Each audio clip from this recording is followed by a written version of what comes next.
নীলফামারী সদরের police lines এলাকার একটি পুকুর থেকে ডাচ বাংলা ব্যাংকের একটি মিনি আয়রন ভোল্ট উদ্ধার করেছে পুলিশ। মঙ্গলবার বিকালে ভোল্টটি উদ্ধার করে নীলফামারী থানায় নিয়ে যায় পুলিশ সদস্যরা।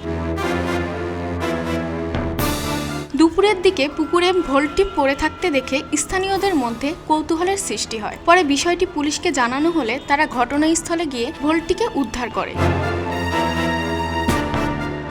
এর আগে সোমবার মধ্যরাতে নীলফামারীর সংগলসী ইউনিয়নের কাজিরহাট এলাকায় অবস্থিত ডাচ বাংলা ব্যাংকের একটি এটিএম বুথ ভেঙে লকার চুরির ঘটনা ঘটে।